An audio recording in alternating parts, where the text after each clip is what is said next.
ഉപഭോക്താക്കളെ ആകർഷിക്കുന്നതിനായി വമ്പൻ പരസ്യങ്ങൾ നൽകി വിലക്കുറവിന്റെ പേരിൽ നടത്തുന്ന മഹാമേളകളിലെ ഉൽപ്പന്നങ്ങൾ നിലവാരമില്ലാത്തവയെന്ന് ആക്ഷേപം ഉയരുന്നു. പ്ലാസ്റ്റിക് ഉൽപ്പന്നങ്ങൾ കൂടാതെ എല്ലാവിധ ഗൃഹോപകരണങ്ങളും ഇത്തരം മേളകളിൽ ലഭിക്കും. ഒരു സ്ഥലത്ത് 1-2 മാസം മാത്രമാണ് ഈ കടകൾ പ്രവർത്തിക്കുന്നത്.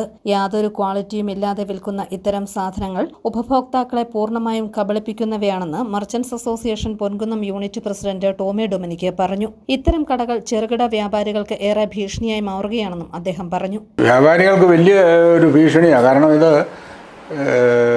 സീസൺ ആകുമ്പോൾ, ഓണം ക്രിസ്മസ് ഇതുപോലെ സീസൺ ആകുമ്പോൾ ഇതുപോലെ വേറെ സ്ഥലങ്ങളിൽ നിന്ന്, അന്യനാടുകളിൽ നിന്ന്, അന്യ സംസ്ഥാനത്തു നിന്ന് ഈ ഏറ്റവും ക്വാളിറ്റി കുറഞ്ഞതും നിർത്തി പോകുന്നതും അതുപോലെ ഈ വെള്ളപ്പൊക്കം മൂലം നശിച്ചതുമായിട്ടുള്ള സാധനങ്ങൾ മുഴുവൻ ക്ലീൻ ചെയ്ത് റെഡിയാക്കി ഇതുപോലെയുള്ള ഏതെടുത്താലും 100 രൂപ 115 രൂപ എന്ന് പറഞ്ഞ് മാർക്ക് വലിയ വാടകയ്ക്ക് മുറികളെടുത്ത് ഓരോ സ്ഥലങ്ങളും തമ്പടിച്ച് ഇങ്ങനെ വിൽക്കുക. ഇതിന് യാതൊരു ക്വാളിറ്റി അങ്ങനെ യാതൊരു ഇതുമില്ല. ഇവർ 2 മാസത്തേക്ക് അല്ലെങ്കിൽ 3 മാസത്തേക്കായിരിക്കും ഒരു സ്ഥലത്ത് വന്ന് ഇത് ചെയ്യുന്നത്. നമ്മൾ ഒരു സാധനം മേടിച്ച് 2 മാസം കഴിയുമ്പോൾ അത് ഒഴിഞ്ഞ് പറഞ്ഞ് പോയി.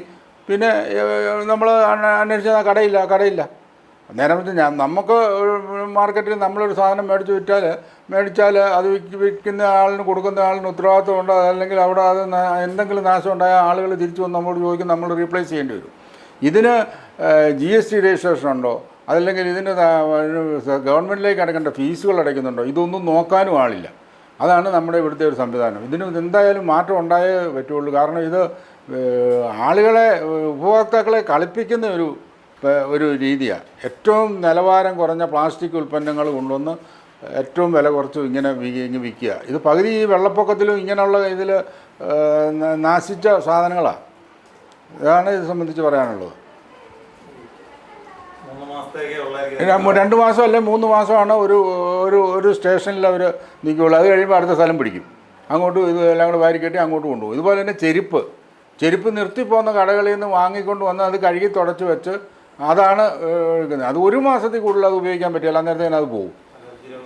അലർജി ഉൾപ്പെടെയുള്ള രോഗങ്ങൾ ആളുകൾക്ക് സമ്മാനിച്ച് ഈ നമ്മുടെ ഇവിടെ ആ വേസ്റ്റ്, പ്ലാസ്റ്റിക് വേസ്റ്റ് നമ്മുടെ നാട്ടിൽ ഇട്ടിട്ട് പോവുക. ഇതാണ് ഇതിനകത്തെ കുഴപ്പം. കൂടാതെ റോഡരികിൽ വില കുറച്ച് വിൽക്കുന്ന പച്ചക്കറികളും സവാളയും മറ്റും നിലവാരം തീരെ കുറഞ്ഞവയാണെന്നും ഓണക്കാലമാകുന്നതോടെ ഇത്തരം കടകൾ പെരുകുമെന്നും ടോമി ഡൊമിനിക് കൂട്ടിച്ചേർത്തു. ഇത്തരം കടകൾ നിയന്ത്രിക്കാൻ പഞ്ചായത്തുകൾ ക്രമീകരണം ഏർപ്പെടുത്തണമെന്നും ടോമി ഡൊമിനിക് ആവശ്യപ്പെടുന്നു. ഉള്ളി തമിഴ്നാട്ടിൽ നിന്ന് ഏറ്റവും ക്വാളിറ്റി കുറഞ്ഞ ഉള്ളി, പച്ചക്കറി സാധനങ്ങൾ വണ്ടിയെ കൊണ്ടുവന്ന് വിൽക്കുന്നത്. ഞങ്ങൾ പല പ്രാവശ്യം പഞ്ചായത്തിലും പോലീസ് സ്റ്റേഷനിലും നിന്ന് പല പ്രാവശ്യം നിവേദനം കൊടുത്തിട്ടുള്ള, പക്ഷേ അതൊന്നും ഫലം കണ്ടിട്ടില്ല. അത് ഏറ്റവും നിലവാരം കുറഞ്ഞ സാധനമാണ്, ഏറ്റവും ചെറുത്.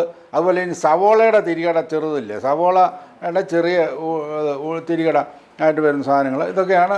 അതൊക്കെ ഈ ഓണം ആകുമ്പോഴത്തേന് ഇതെല്ലാം മാർക്കറ്റിൽ നിറയും. ഇതാണ് നമ്മുടെ ഇവിടുത്തെ ഒരു വലിയൊരു കുഴപ്പം. News bureau, Ponkunnam.